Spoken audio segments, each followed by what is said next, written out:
Shalom. ఆమోసు గ్రంథము 9వ అధ్యాయము 13వ వచనము.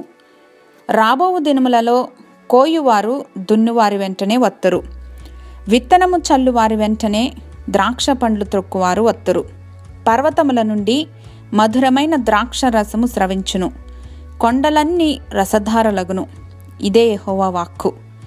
The days are coming, declares the Lord, when the reaper will be overtaken by the plowman, and the planter by the one treading grapes. New wine will drip from the mountains and flow from all the hills. చీకటి నిండిన బ్రతుకుల్లో దేవుని యొక్క కృప మనకు భవిష్యత్తు పైన ఆశను సజీవంగా నిలిపి ఉంచుతుంది. రెస్టోరేషన్ జరిగిన తరువాత మన జీవితాలు ఫలభరితంగా ఉంటాయి, అది కూడా అబండెంట్గా. ఎలాగంటే మొదటి పంట కోతకు రాకమునిపే రెండవ పంట కూడా రెడీ అయిపోతూ ఉంటుంది. ఇలాంటి పునరుజ్జీవం కావాలంటే మన యొక్క జీవితాలు నీటి కాలువల యోరున నాటబడినదై ఆకువాడక తన కాలమందు ఫలమిచ్చు చెట్టు వలె ఉండాలంటే మనము దేవునికి హృదయానుసారులుగా జీవించాలి. ఈనాడు అనేక మంది దేవునికి దగ్గరగా ఉన్నామనుకుంటూ వారి హృదయాలు దేవునికి ఎంత దూరంగా ఉన్నాయో గమనించుకోవటం మర్చిపోతున్నారు.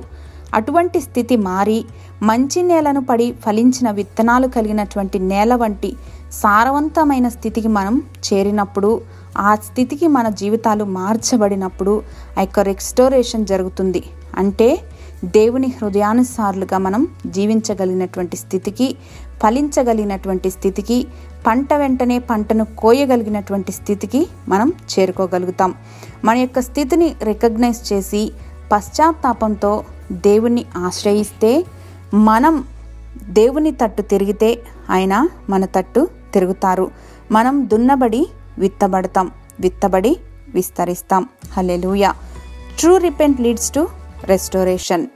సర్వోన్నతుడు వగు మా తండ్రి, మీరు మా కొరకు దాచి ఉంచిన మేలులను, ఆశీర్వాదాలను స్వతంత్రించుకోగలిగిన రీతిగా మా జీవితాలను సరిదిద్దమని యేసు నామములో ప్రార్థించి పొందుకొని ఉన్నాం మా ప్రియ పరలోకపు తండ్రి.